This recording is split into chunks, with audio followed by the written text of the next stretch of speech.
My mom chose a Europe getaway over my wedding 5 days later. She showed up furious at my house. I remember the sound first. The sound of my phone buzzing on the kitchen counter, while the kettle screamed itself hoarse. I remember thinking how strange it was that everything in my little apartment seemed louder that morning, like the walls already knew something I didn't. By the time I picked up the phone, my hands were shaking. And by the time I read her message, my wedding was already over in my mother's mind, even though it was still 5 days away. Before I go any further, let me ask you something. Where are you listening from right now? Your car, your kitchen, maybe a quiet room late at night? And if stories about family, love, and hard choices speak to you, I'd really like to hear your thoughts in the comments. Share this with a friend who understands what it means to be disappointed by someone you love. My name is Clara, and today I'm telling you about the week my mother chose a European vacation over my wedding, and how 5 days later she showed up at my house furious, as if I were the one who had betrayed her. I didn't always have a difficult relationship with my mother. That's the part people don't expect. They imagine some lifelong tension, raised voices, slammed doors, but that wasn't us, not at first. Growing up, my mother, Margaret, was the kind of woman people admired from a distance. She kept her hair perfectly trimmed, always wore a little perfume even to the grocery store, and believed deeply in appearances. Not in a shallow way, at least not entirely. To her, appearances were a form of respect. You showed the world you cared by how you presented yourself.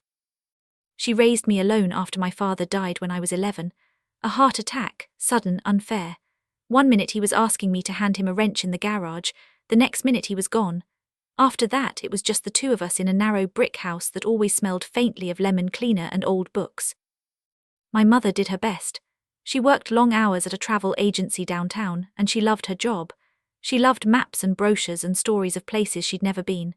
At night, after dinner, she'd sit at the table with a cup of tea and tell me about Paris in the spring or Rome at sunset, as if she were reading bedtime stories meant for adults. Someday, she used to say, tapping the edge of a glossy magazine, I'm going to see all of this with my own eyes. I believed her. I also believed I'd be right there with her. Life, of course, had other plans. I met Daniel in my late 20s. He was gentle in a way that didn't demand attention, the kind of man who listened more than he spoke, who remembered how I liked my eggs and never rushed me when I needed time to think. He worked as a civil engineer, loved old records, and had the calmest presence I'd ever known.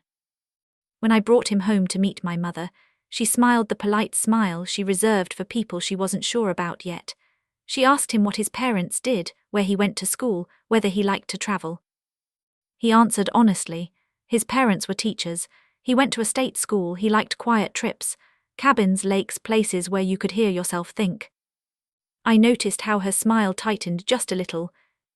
After he left that night, she rinsed the dishes longer than necessary, staring out the window. He seems nice, she said finally, very settled. I didn't know then that settled was not a compliment. Daniel proposed 2 years later on a rainy Sunday afternoon. No crowd, no ring hidden in dessert, just us in our living room, socks on the carpet, the sound of rain tapping the windows. I cried. I said yes, I felt safe. When I told my mother, she hugged me, stiff at first, then tighter. I'm happy for you, she said, and I think in her own way she meant it. We planned a small wedding, nothing extravagant, a garden venue just outside town, white folding chairs, my aunt's roses in mason jars. I wanted it simple, warm, personal. Daniel wanted the same. My mother offered to help. She insisted on seeing the venue, on reviewing the guest list, on suggesting caterers she'd heard about through work. At first I was grateful, then slowly, almost imperceptibly, her suggestions became corrections. Are you sure about an afternoon ceremony? White chairs can look cheap if they're not the right shade. People will expect something more formal. Each time I'd smile and nod, tell myself she was just excited. The first real crack came 3 weeks before the wedding. I was at work when she called. Her voice was bright, almost breathless. Clara, she said, I have news. I leaned back in my chair, pressing the phone to my ear. What's going on? I booked a trip. I waited, expecting her to add something. A pause stretched between us. A trip, I asked. Yes, Europe, 10 days, Paris, Florence, Barcelona. It's a special package through the agency, I couldn't pass it up. Something cold settled in my chest. Mom, I said slowly, when? There was a shuffle on the line, the sound of papers moving. I leave next Thursday. Next Thursday. 5 days before my wedding. I laughed, a small, disbelieving sound. That's during the wedding week. She sighed, already impatient. Clara, I know, but these opportunities don't come around often. You know how long I've waited to do this. I stood up, my chair scraping loudly against the floor. A few co-workers glanced over. I turned away. So you're not coming to my wedding, I said. That's not fair, she snapped. I'm your mother, of course I care about your wedding. But you're choosing to be in Europe, I said, my voice shaking now, instead of here. She was quiet for a moment. When she spoke again, her tone had hardened. Clara, your wedding is one day. This trip is something I've dreamed about for 30 years. I swallowed. I've dreamed about my wedding too. You'll have Daniel, she said quickly.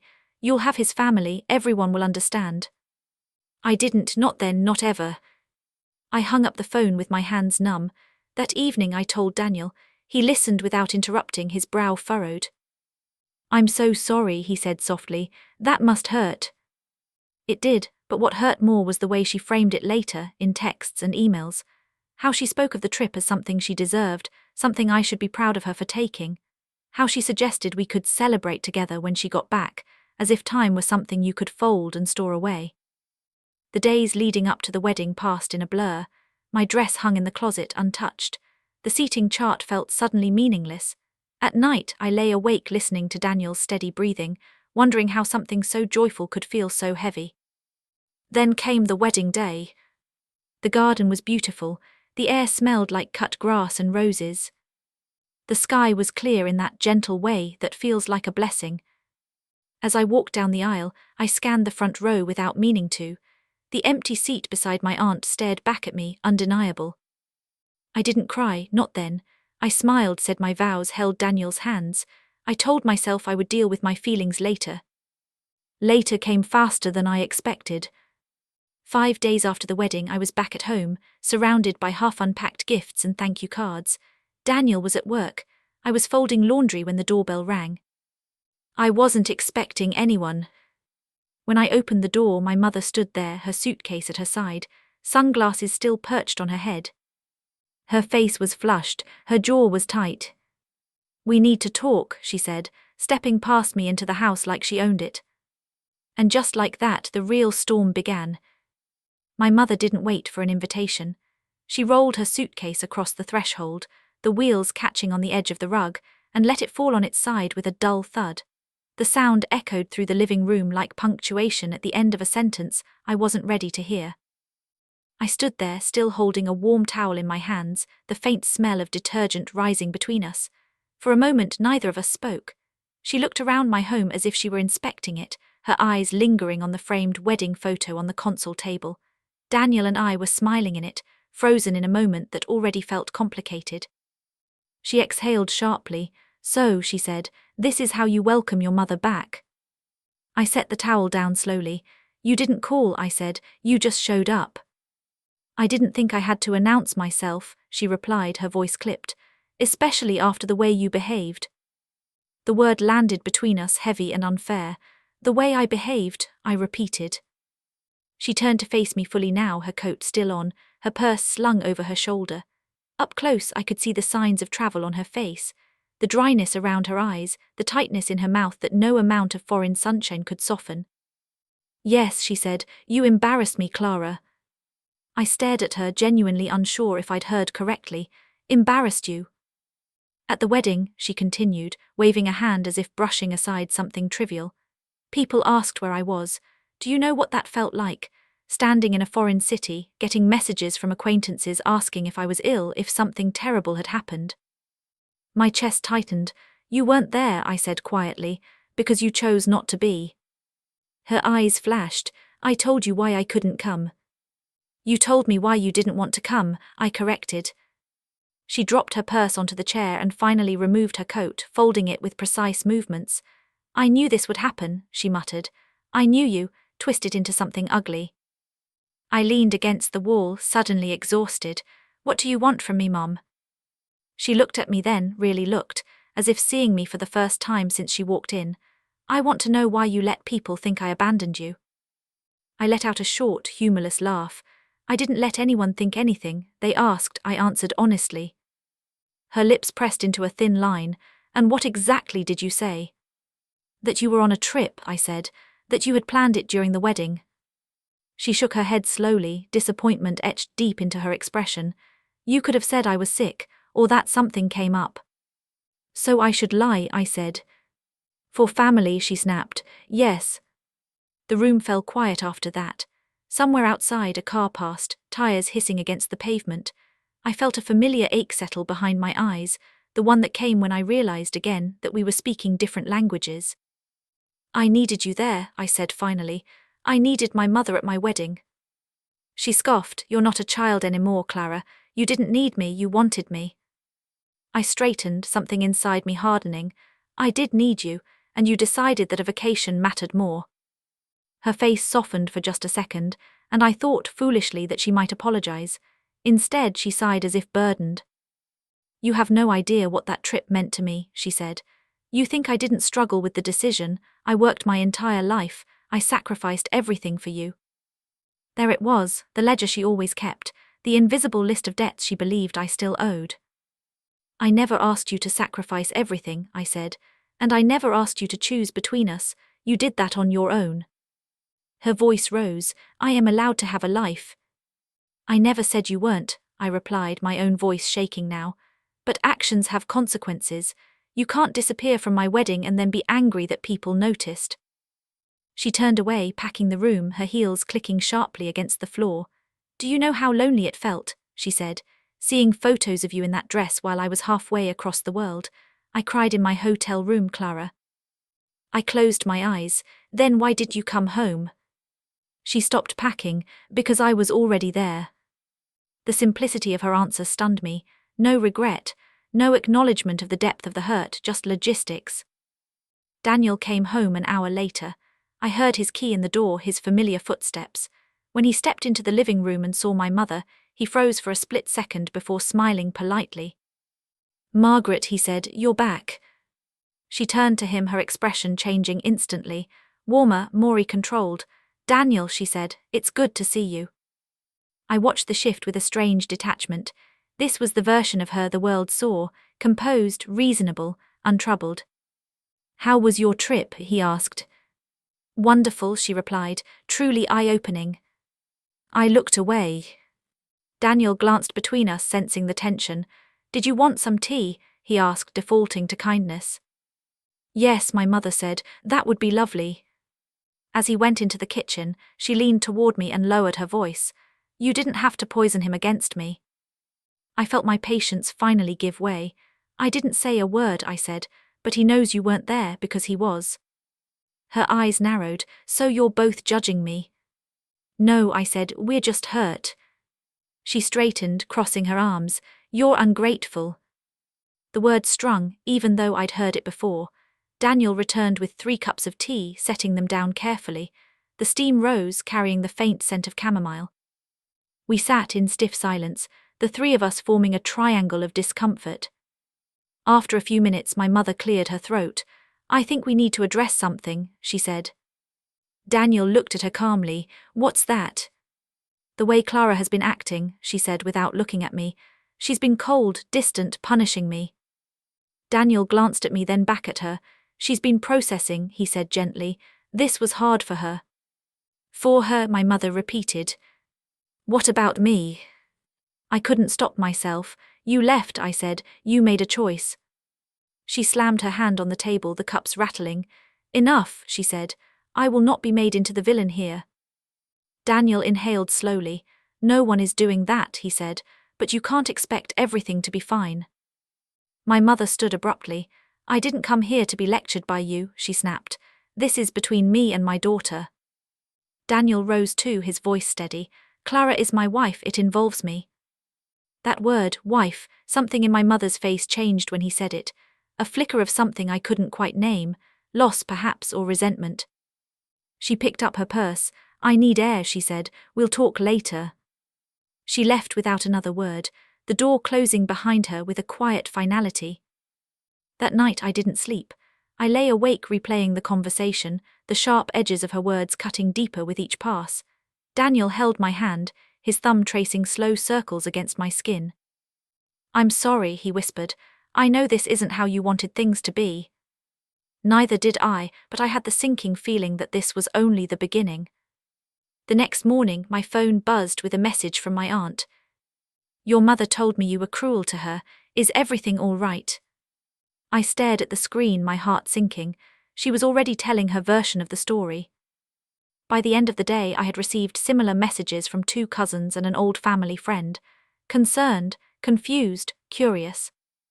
I realized then that this wasn't just a private conflict anymore. It was becoming something public, something twisted. And for the first time, I wondered if my mother had ever really planned to make peace at all. By the 3rd morning after my mother arrived, my phone felt heavier in my hand than it ever had before. Every vibration made my stomach tighten. Every new message carried the same careful wording, the same polite concern that hid a quiet accusation. I hadn't responded to most of them. I didn't trust myself to say the right thing, and I didn't want to start a war I wasn't sure I could finish. Daniel noticed before I said anything. He always did. You've barely touched your coffee, he said, standing across from me in the kitchen. The early light filtered through the window, catching the dust in the air. The house smelled faintly of toast and yesterday's flowers. I'm not hungry, I said, though my stomach growled almost immediately. He gave me a small, knowing smile and leaned against the counter. Your mom. I nodded. She texted my sister, I said. Told her I iced her out, that I humiliated her at my wedding. Daniel exhaled slowly. That's not fair. No, I said, but it's effective. By noon, my mother called. I let it ring twice before answering. Hello. Where are you? She asked, skipping any greeting. At home, I said. Where else would I be? I came by earlier, she said. You didn't answer. I looked at the clock. Daniel and I were out running errands. A pause, I could hear traffic on her end. We need to talk, she said. We already did, I replied. No, she said sharply. We argued, that's not the same thing. I closed my eyes. What do you want to talk about? My reputation, she said without hesitation. I almost laughed, almost. I didn't know your reputation was my responsibility, I said. She ignored that. People are asking questions, Clara, family, friends. You've made it sound like I abandoned you. You weren't there, I said. That's not something I invented. Her voice dropped, dangerous now. You could have protected me. The word echoed in my mind, protected, as if she were the fragile one. From what? I asked quietly. The truth. She didn't answer immediately. When she did, her voice was tight. You've always been sensitive. I didn't think you'd turn this into such a spectacle. Something inside me finally snapped, not loudly, not dramatically, but completely. I didn't turn anything into a spectacle, I said. I had a wedding, you chose not to come, people noticed, that's it. You're punishing me, she said. I'm setting boundaries, I replied, surprising myself with how steady my voice sounded. She laughed, short and bitter. Listen to you, Daniel's been filling your head with therapy words. That's not fair, I said, and it's not true. Everything was fine before him, she said. You and I never had problems like this. I felt a familiar ache in my chest. We did, I said softly. I just didn't talk about them. The silence stretched between us, thick and uncomfortable. I didn't raise you to be ungrateful, she said finally. And I didn't grow up to be invisible, I replied. She hung up on me. That afternoon my Aunt Helen stopped by unannounced. She was my mother's older sister, softer around the edges, always carrying a faint smell of lavender. She sat across from me at the kitchen table, her hands wrapped around a mug of tea. Your mother is very upset, she said gently. I nodded, I know. She says you're shutting her out. I met my aunt's eyes. She skipped my wedding. Helen sighed. She says it was a once-in-a-lifetime trip. So was my wedding, I said. Helen reached across the table and squeezed my hand. I'm not here to take sides, she said, but I know your mother, she doesn't handle feeling excluded very well. I swallowed, neither do I. Helen studied me for a long moment. What do you want, Clara? The question caught me off guard. I want accountability, I said slowly. I want her to admit that what she did hurt me. Helen nodded, and if she can't? I didn't answer right away. The truth settled heavily in my chest. Then I need space. Helen patted my hand again. That might be wise. After she left, I sat alone in the quiet house, the ticking clock suddenly loud in my ears. I thought about my childhood, about all the moments I'd smoothed over, swallowed down, explained away. The missed school events because of work. The way my feelings were always framed as overreactions. I had learned early how to make myself small to keep the peace. That evening, my mother posted photos online. I didn't see them myself at first. A friend sent me a screenshot with a simple message, "Are you okay?" There she was, standing in front of the Eiffel Tower, smiling brightly, a glass of wine in her hand. The caption read, "Grateful for following my dreams, even when it's not easy. A woman must live her life too." The comments poured in, heart emojis, praises, people telling her how brave she was. I stared at the screen, my hands trembling. She wasn't just defending herself, she was rewriting the story, casting herself as the misunderstood heroine, me as the unspoken obstacle. Daniel found me sitting on the edge of the bed, phone still in my hand. "She's making it public," I said. He sat beside me looking at the screen, his jaw tightened. "That's unfair." "I feel like I'm losing my mind," I whispered, "like maybe I really am overreacting." He turned to me, his eyes steady. "You're not." The next day, my mother showed up again. This time she knocked. I opened the door cautiously. She stood there with a forced smile, her posture rigid. "May I come in?" she asked, her tone suddenly polite. I hesitated, then stepped aside. She walked in, glancing around as if nothing had happened. "I think we need to clear the air," she said. I crossed my arms. "Then start by listening." She sat down, smoothing her skirt. "I've been thinking," she said. "Maybe I didn't handle things perfectly." My heart lifted just a little. "But," she continued, "you could have been more understanding." The lift vanished. "I needed you," I said, "and you weren't there." She looked at me with a mix of irritation and sadness. "You're married now," she said. "Your priorities should shift." I felt something cold settle in my chest. "So I don't matter anymore." "That's not what I said." "It's what you meant." She leaned forward.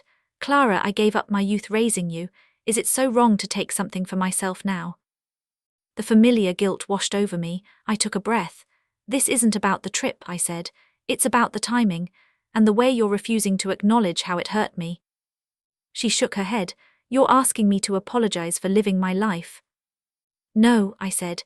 "I'm asking you to apologize for leaving me when I asked you not to." Her eyes filled with tears then, real ones this time. "I didn't think you'd need me so much." I softened just slightly. "I did." She wiped her cheeks, then straightened. "Well," she said, "what's done is done." I stared at her. "That's it." She stood. "I won't be made to feel guilty for being happy." And just like that, the conversation ended. After she left, I sat on the couch for a long time, staring at the door. I realized something then, quietly and painfully. She wasn't going to change. And I was going to have to decide how much more of myself I was willing to give away to keep her comfortable. That night I drafted a message, one I wasn't sure I'd ever send. It was calm, clear, honest. I told her I loved her. I told her I was hurt. I told her I needed space until she could respect my feelings. My thumb hovered over the send button for a long time. Then I pressed it. The message sat there, marked as delivered but not read, and I felt like I'd released something fragile into the world without any way to protect it. I kept my phone face down on the table, as if not looking at it might soften whatever came next. Daniel made dinner that night, moving quietly around the kitchen. The sound of oil hitting the pan felt louder than usual. When he set the plate in front of me, I forced myself to take a few bites, though the food tasted flat. "She hasn't replied," I said. He nodded. "That might be a good thing, she's thinking." Or she's planning, I thought, but I didn't say it out loud. The reply came the next morning. I was brushing my teeth when my phone buzzed on the counter. I wiped my mouth and picked it up, my pulse already racing. Her message was long. I read it once, then again.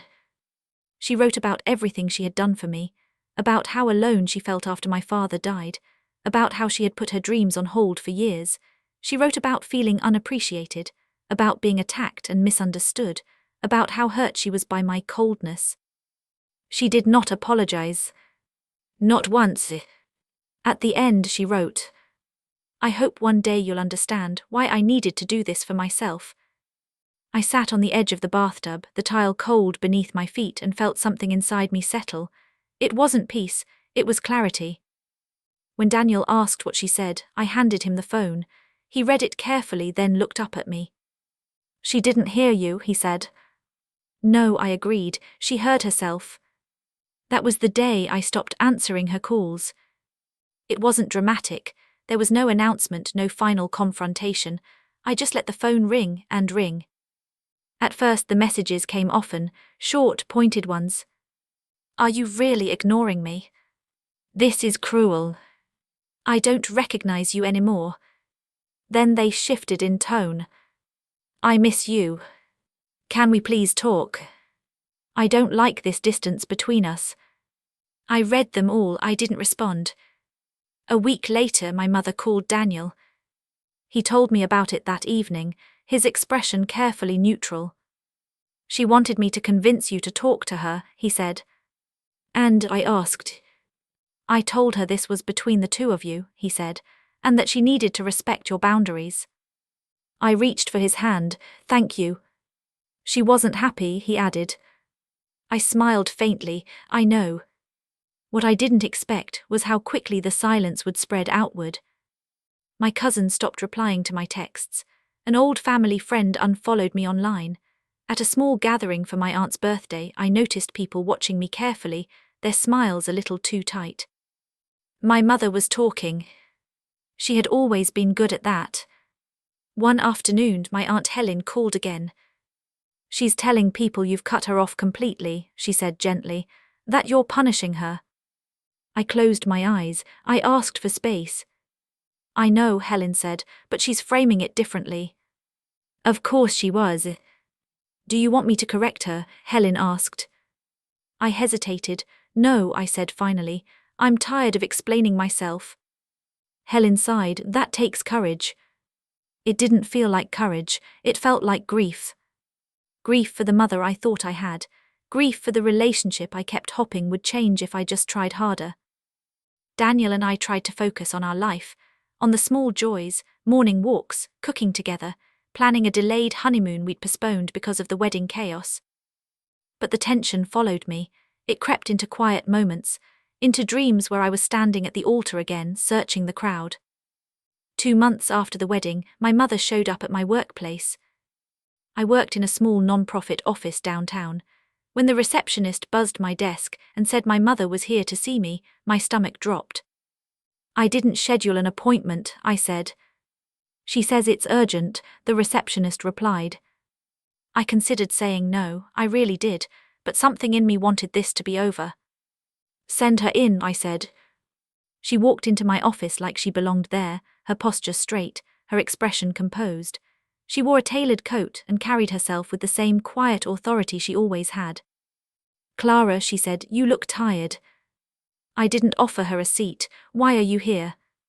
She frowned slightly. "Is that any way to speak to your mother?" "I'm at work," I said. "Say what you need to say." She closed the door behind her. "I can't live like this," she said, "being shut out." "I didn't shut you out," I replied. "I asked for space." She stepped closer. "You're making me look like a monster." I laughed softly, incredulously. "I'm not doing anything, I'm just not fixing it for you anymore."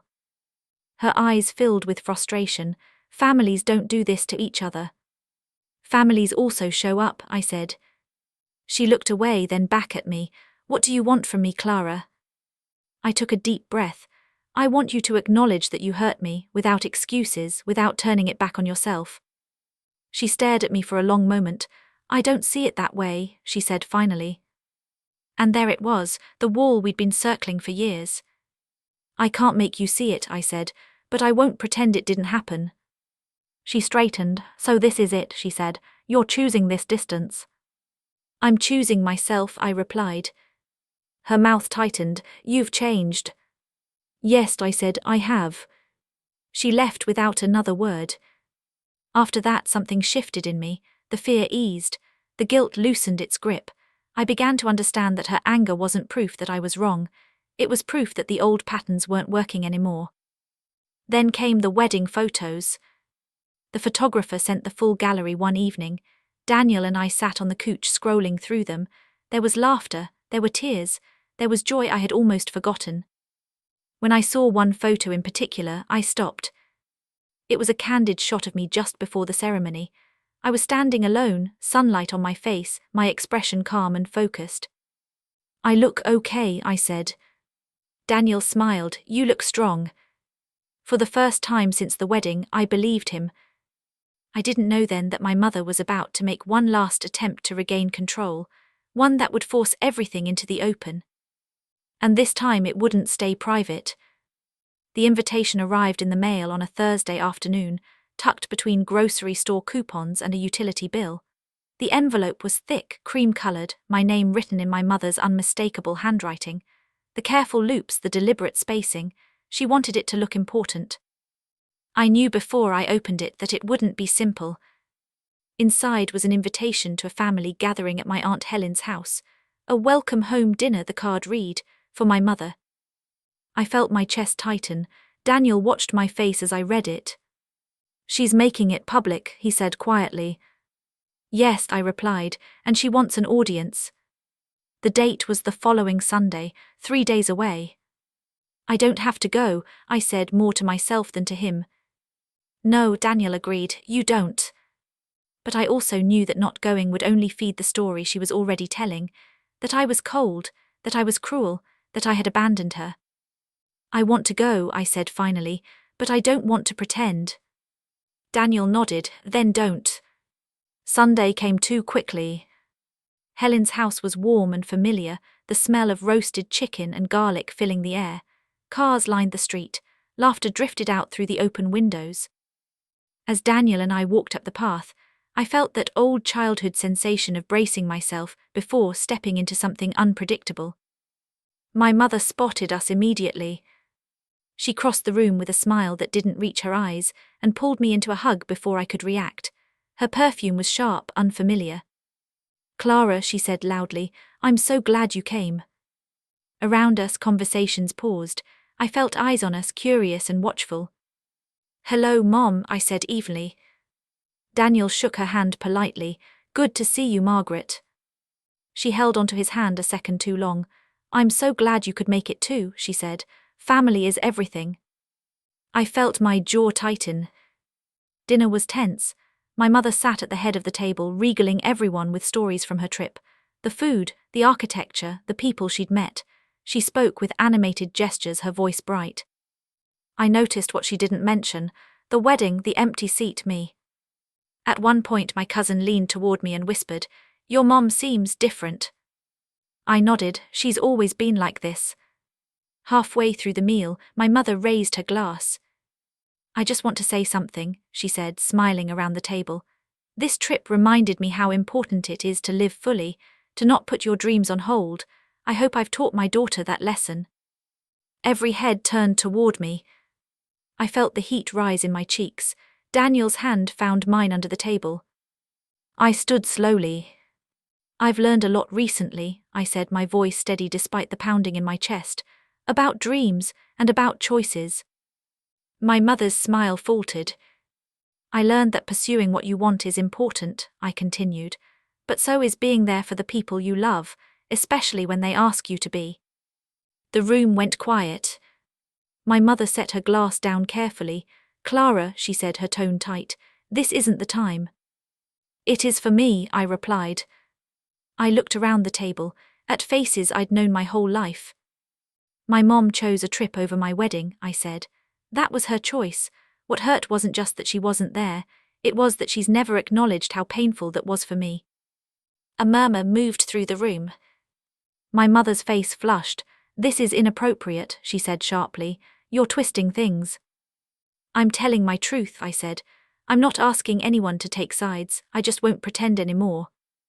Helen stood then, placing a hand on my mother's shoulder. "Margaret," she said gently, "maybe we should listen." My mother shrugged her off. "I don't need to be lectured," she said, "especially not after everything I've done." I felt strangely calm. "This is exactly what I mean," I said. "Every time I express hurt, it becomes about your sacrifice." The silence was heavy now. "I didn't ask you to choose between us," I continued. "But you did, and when I needed you to understand why that hurt, you chose to defend yourself instead." My mother's eyes darted around the table. For the first time, she looked uncertain. "So what?" she said, her voice rising. "I'm supposed to apologize for taking a trip." "No," I said. "You're supposed to apologize for leaving me when I asked you not to." Someone at the table cleared their throat. Another looked down at their plate. My mother stood abruptly. "I won't be shamed in my own sister's house," she said. Helen spoke again, firmer this time. "No one is shamming you, but Clara deserves to be heard." My mother's gaze snapped back to me. "You've turned everyone against me," she said. I shook my head. "I didn't have to, your words did that on their own." She grabbed her purse. "I hope you're happy," she said. I met her eyes. "I hope someday you understand." She left, the door closing loudly behind her. The room stayed quiet for a long moment. Then my cousin spoke. "I didn't know," she said softly. "I'm sorry." One by one, people murmured similar things. Apologies, acknowledgements. Helen came over and hugged me. "That was brave," she whispered. I didn't feel brave, I felt tired, but lighter. On the drive home, Daniel squeezed my hand. "You did what you needed to do." "I know," I said. "I just wish it hadn't come to this." That night my phone buzzed with messages, some from family members expressing support, one from my mother. It was short. "You humiliated me." I stared at the screen for a long time. Then I typed back. "I told the truth." I didn't hear from her after that. Weeks passed, the noise faded, the story settled into something closer to reality, people stopped asking questions, life resumed its quieter rhythms. And in that quiet I began to heal. I didn't know if my mother ever would. The silence that followed that night wasn't loud or dramatic. It didn't announce itself. It simply settled in day by day, like dust on a shelf no one touched anymore. At first I kept expecting my phone to buzz, a late-night apology, a carefully worded message pretending to be calm while asking me to bend again, but the screen stayed dark. My mother didn't call. She didn't text. She didn't show up. And that hurt in a way I hadn't prepared for. I had spent so long bracing myself for her anger that I hadn't imagined what it would feel like to be met with nothing at all. Daniel noticed the change before I admitted it. "You keep checking your phone," he said one evening as we sat on the couch, the soft hum of the television filling the room. "I know," I said. "I don't know why." He didn't push, he just reached for my hand. I started therapy a month later, not because everything had fallen apart, but because I finally had the space to look at things honestly. The therapist's office smelled faintly of peppermint tea.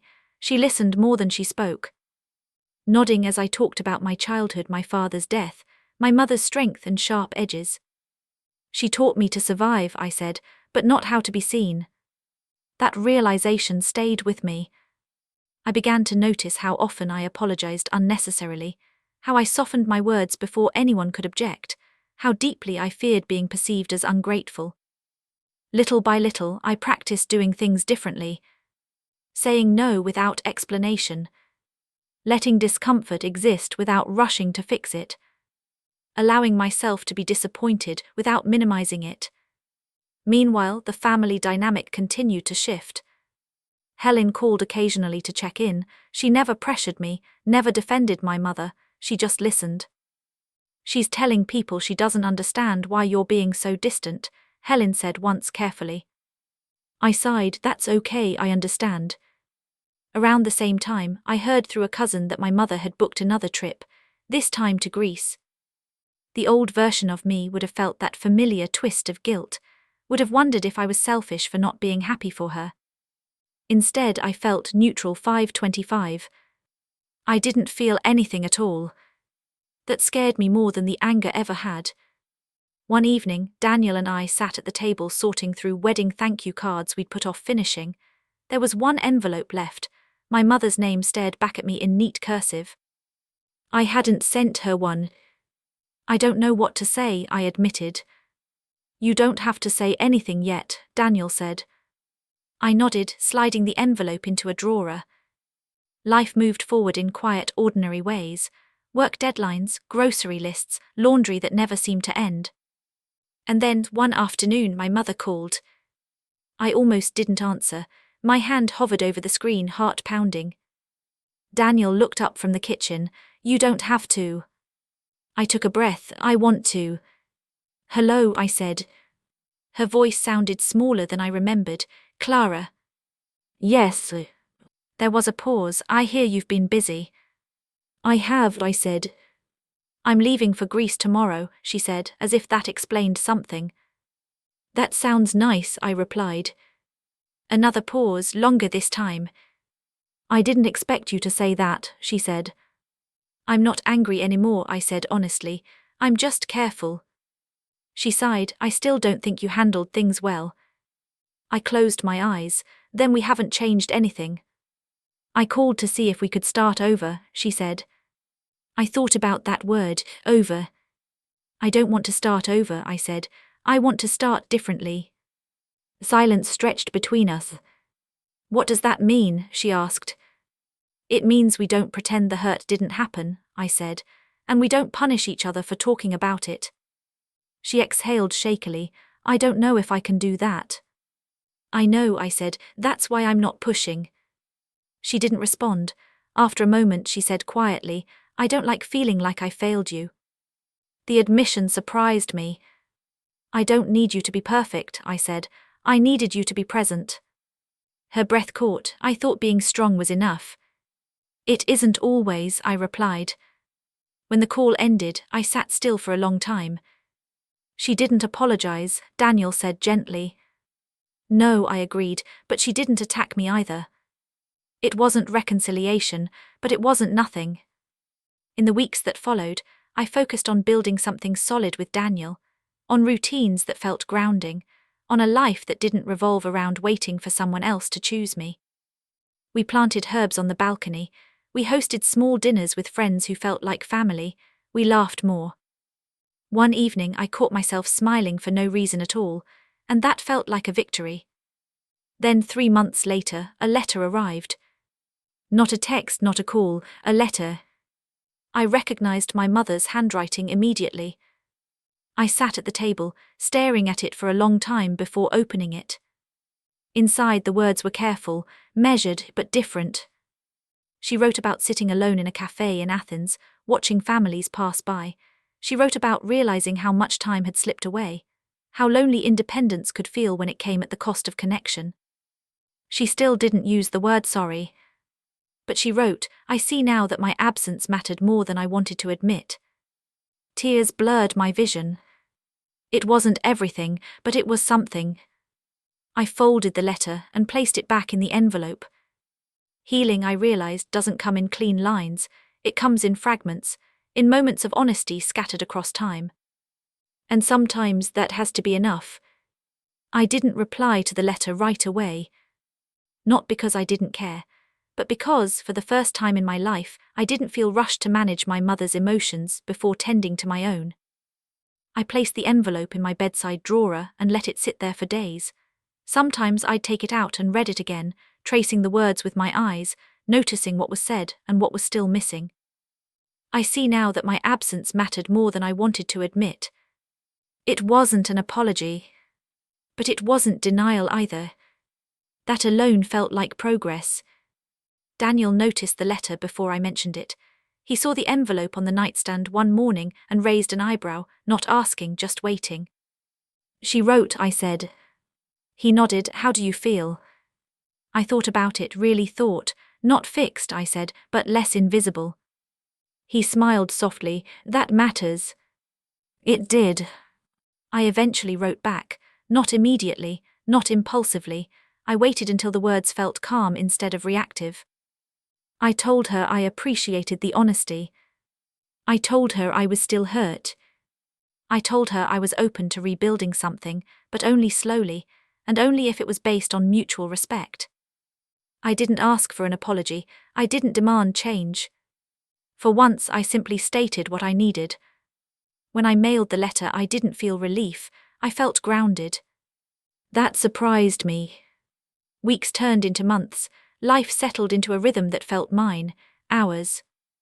Daniel and I took that delayed honeymoon, a quiet cabin near a lake. No itinerary, no photos staged for approval, just long walks, shared meals, and the sound of water lapping against the dock. One evening, as we sat wrapped in blankets watching the sun dip below the trees, Daniel asked, "Do you regret anything?" I thought about my mother, about the wedding, about the years of shrinking myself. "No," I said, "I regret how long it took me to listen to myself." He reached for my hand. "You listened when it mattered." When we returned, I found another message waiting, this one shorter. "Thank you for writing, I'm trying." That was all. And for once, that was enough. Our contact became occasional, a message every few weeks, neutral, careful, sometimes awkward. She asked about work. I asked about her garden. We avoided the past, but we didn't erase it. At a family gathering months later, we stood in the same room without tension crackling between us. She didn't hug me right away, neither did I. Later, as people milled about, she approached me quietly. "I liked your wedding photos," she said. "You looked happy." I nodded. I was. She hesitated. "I should have been there." The words were simple, unpolished, late. But they landed. I met her eyes. "Yes," I said, "you should have." She didn't argue, she didn't defend herself, she just nodded. That moment didn't fix everything, it didn't rewrite history, but it shifted something important. For the first time, she didn't ask me to make her discomfort disappear. And for the first time, I didn't offer. Later that night, Daniel asked how I felt. Sad, I admitted, but also free. Freedom, I learned, isn't about cutting people off. It's about choosing honesty over harmony when harmony costs you yourself. My relationship with my mother didn't return to what it once was, and I stopped trying to force it to. Instead, we built something new, smaller, more fragile, but real. I stopped chasing her approval. She stopped demanding my silence. And somewhere in that middle ground, I found peace. I still think about that empty chair at my wedding sometimes, the way it stared back at me, undeniable. But now, when I think about it, I don't feel shame, I feel clarity. Because that chair taught me something my mother never could. That love without presence is just an idea. And that choosing yourself isn't betrayal, it's survival. I didn't lose my mother. I found my voice. And that changed everything. If you've listened this far, I want to thank you for sitting with my story. Stories like this aren't about villains or winners. They're about ordinary people making choices and the quiet damage those choices can leave behind. Maybe you've been the one waiting for someone to show up. Or maybe you've been the one who didn't, and only understood the cost later. I want to ask you something, honestly. If someone you loved chose their own freedom over being present for you, would you have had the strength to speak your truth the way I did? Or would you have stayed silent to keep the peace? If this story resonated with you, tell me where you're listening from right now. I read every comment. Share your thoughts, your experiences, or even just a sentence that says, "I understand." And if you know someone who's struggling with family boundaries, someone who keeps giving pieces of themselves away to feel loved, please share this story with them. Sometimes hearing another voice is what finally helps us find our own. This is Clara, and this was the story of a wedding, a mother, and the moment I chose honesty over approval. Thank you for listening.